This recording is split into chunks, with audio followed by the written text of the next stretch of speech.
High everyone, welcome to Hungry shorts.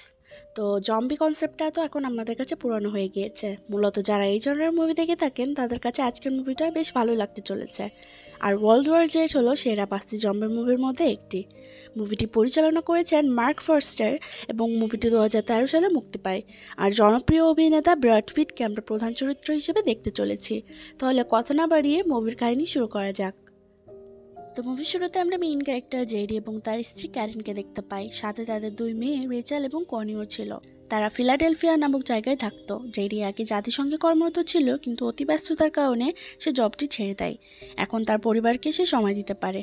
তারা সপরিবারে বাইরে গিয়েছিল। তারা অনেকক্ষণ জ্যামে আটকে থাকার পর হঠাৎ করে একটা বিস্ফোরণের শব্দ পায়। জেরি দেখতে পায় এদিক সেদিক মানুষ ছোটাছুটি করছে। সে দেখে একজন মহিলা একটি লোকের হাতে কামড় দেয়। ফলে ব্যক্তিটি মাত্র 10 সেকেন্ডের মধ্যে তার নিজ নিয়ন্ত্রণ হারিয়ে হিংস্র রূপ নেয়। আর এইটি হলো জম্বি। জম্বি মূলত জীবন্ত লাশকে বোঝানো হয়, অর্থাৎ যার মধ্যে শুধু প্রাণটুকুই থাকবে, বাকি ভেতরটা সম্পূর্ণ ওই ভয়ানক ভাইরাসের নিয়ন্ত্রণে। এরপর জেডি তার পরিবারকে নিয়ে নিরাপদ স্থানে পৌঁছায়। এমন সময় তার সহকর্মী বন্ধু থিয়েরি নিউ ইয়র্ক থেকে তাকে ফোন করে। তাকে বলে যে তারা একটি হেলিকপ্টার পাঠাবে, তাদেরকে নিরাপদে নিয়ে আসবে। জেডি তাকে জিজ্ঞাসা করলে সে বলে সে এ বিষয়ে কিছু জানে না। তারপর তারা সুপার শপে যায় প্রয়োজনীয় জিনিস আনতে। পরিস্থিতি এতটাই খারাপ হয়ে গিয়েছিল যে সেখানে সকলে লুটপাট পর্যন্ত শুরু করে। জেডি রেচালের জন্য অ্যাজমার ওষুধ নেওয়ার পর বাইরে বের হয়ে এসে দেখে তাদের গাড়িটা কেউ নিয়ে চলে গিয়েছে। এরপর তারা দৌড়ে যেতে থাকে। তারা দেখতে পায় সব জায়গায় জম্বির উপস্থিতি। জেডি থিয়েরিকে একটি বিল্ডিংয়ের লোকেশন দিলে থিয়েরি জানায় যে সে এখন নয়, ভোরে হেলিকপ্টার পাঠাবে। তারপর জেরি তার পরিবারকে নিয়ে একটি বিল্ডিংয়ে ঢুকে যায় এবং কিছু জম্বিও তাদের সাথে ঢুকে যায়। পরে জেরি অনেক কষ্টে তার ফ্যামিলিকে বাঁচিয়ে নেয়। এদিকে কনিকে খুঁজে পাওয়া যাচ্ছিল না। পরে তাকে পাওয়া যায় একটি রুমের সামনে। কনি তাদেরকে বলছিল তাদেরকে সাহায্য করতে। অ্যাপার্টমেন্টে থাকা ফ্যামিলিটি তাদের রুমের ভিতরে ঢুকিয়ে নেয়। জেরি রেডিওতে শুনতে পায় যে পৃথিবীতে এমন একটি ভাইরাস ছড়িয়ে গিয়েছে যা কামড়ের মাধ্যমে ছড়ায়। ভোর হতে গেলে জেরি তাদেরকে সাথে নিয়ে যেতে চায়, কিন্তু ফ্যামিলিটি তাদের বাসা ছেড়ে যেতে চায় না। জেরি তার পরিবারকে নিয়ে যাওয়ার পরপরই সেই আশ্রয় দেওয়া পরিবারটির উপর জম্বি আক্রমণ করে দেয় এবং তাদেরকে জম্বি বানিয়ে দেয়। জেরিদের পেছনে কিছু জম্বি অ্যাটাক করে। জম্বিটির সাথে ফাইট করতে করতে যখন পেরে উঠছিল না, তখন পিছন থেকে সেই পরিবারের বাচ্চা ছেলেটি গুলি করে জেরির উপরে থাকা জম্বিটিকে মেরে ফেলে। আর জম্বিটির রক্ত জেরির মুখে এসে লাগে। আশঙ্কা করছিল যে সেও হয়তো জম্বি হয়ে যেতে পারে, তাই সে দ্রুত ছাদের কিনারায় যায় যাতে সে ছাদ থেকে লাফ দিয়ে তার পরিবারকে বাঁচাতে পারে। অতঃপর তারা থিয়েরির পাঠানো হেলিকপ্টার চড়ে তার কাছে পৌঁছায়। তারা একটি কমান্ডো নৌজাহাজে এসে পৌঁছায়। থিয়েরি জেরিকে জানায় এই ভাইরাস খুবই সাংঘাতিক এবং সক্রিয়, অলরেডি পুরো বিশ্বে ছড়িয়ে পড়েছে, ফলে এটা মহামারী আকার ধারণ করেছে। এই ভাইরাসের ইনভেস্টিগেশন চলছিল। এখানে গুরুত্বপূর্ণ ভূমিকা ছিল ডক্টর ফাজবাগ। তিনি একজন ভালো মানের ভাইরোলজিস্ট। থিয়েরি জেডিকে জানায় এই ভাইরাসটি ছড়ানোর আগে দক্ষিণ কোরিয়া থেকে একটা ইমেল পেয়েছিল, যাতে এই জম্বি শব্দটির ব্যবহার করা হয়েছিল। এর মানে এর সূত্রপাত দক্ষিণ কোরিয়ায়। তাই এরা যদি এর উৎপত্তি স্থল থেকে এই ভাইরাস ছড়ানোর কারণ বের করতে পারে, তাহলে ভ্যাকসিন তৈরি করা সম্ভব হবে। তাই ডক্টর ফাজবককে সহ একটি টিম পাঠানো হবে। আর টিমের সাথে জেরিকেও যেতে বলা হয়, কেননা জেরি পূর্বে জাতিসংঘে থাকাকালীন বেস্ট ইনভেস্টিগেটর ছিল। প্রথমে জেরি তার পরিবারকে রেখে যেতে চাচ্ছিল না, কিন্তু জেরি না গেলে তার পরিবারকেও এখানে রাখা হবে না।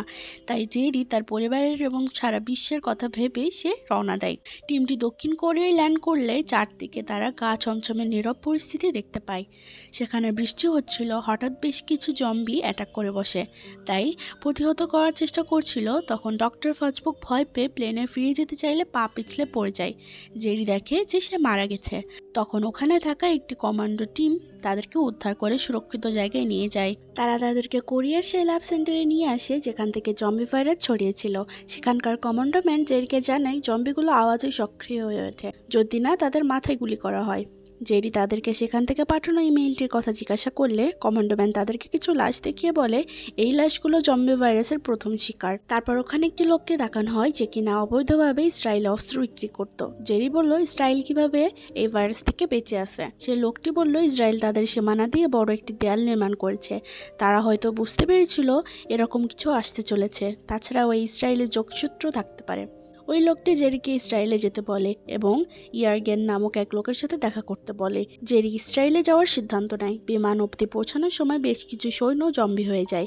কেউ তো আবার কামড় খেয়ে জম্বি হতে না চাওয়ায় নিজেকেই শেষ করে দেয়। জেরি আর কিছু সৈন্য নিরাপদে ইসরায়েলে পৌঁছাতে সক্ষম হয়। জেরি এসে ওই লোকটির সাথে কথা বলে। লোকটি আসলে ছিল ইন্টেলিজেন্স সেক্টরের অফিসার। তবে সে বলে এই জম্বির ধারণা পেয়েছিল ইন্ডিয়াতে যখন কিছু মানুষের এমন আচরণ দেখতে পায়।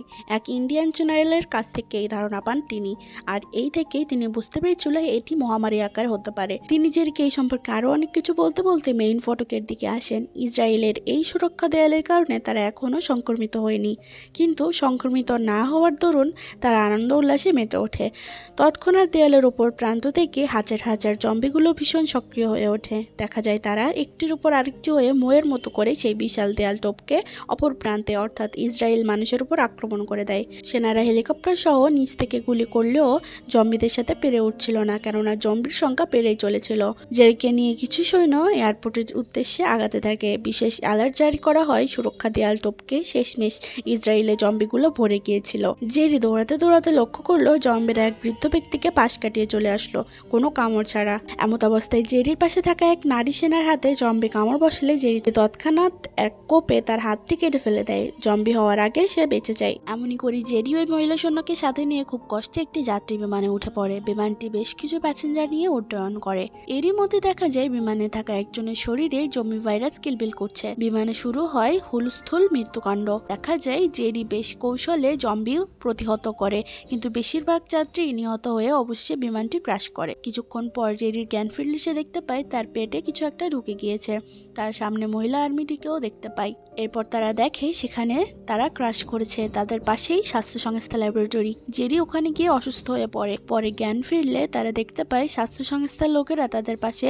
সে কে জিজ্ঞাসা করলে জেরি বলে এই ভাইরাসের প্রতিষেধকের জন্যই তার আশা। এই সম্পর্কে তার কাছে গুরুত্বপূর্ণ কিছু রয়েছে যা হয়তো আসলে এই মহামারীকে বন্ধ করবে। জেরি জানায় সে ইতিপূর্বে কয়েকটি জায়গায় লক্ষ্য করেছে যে যারা অসুস্থ এবং দুর্বল প্রকৃতির লোকেদের জম্বি অ্যাটাক করেনি। অতঃপর দেখা যায় সেই ল্যাবের মেইন সেকশনে কিছু জম্বি আক্রান্ত মানুষ রয়েছে।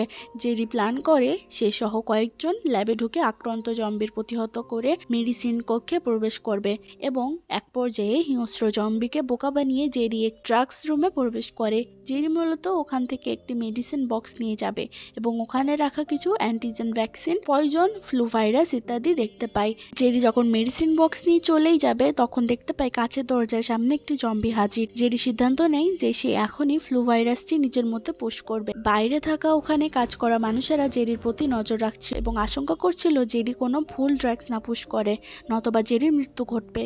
জেরির জন্য এটা খুবই চ্যালেঞ্জিং ছিল, কেননা তাকে সঠিক ইনজেকশন পুশ করে জম্বির সামনে দাঁড়াতে হবে। অবশেষে জেরি সিসিটিভি ক্যামেরাতে ধরে ড্রাগসটি নিজের মতো পুশ করে নেয়। জেরি সাধারণ ফ্লু ভাইরাস অর্থাৎ সঠিক ইনজেকশনটি পুশ করেছে, আর জেরি অসুস্থের ছদ্মবেশে জম্বির সামনে দিয়ে চলে আসে যেন জম্বি তাকে দেখতেই পায়নি।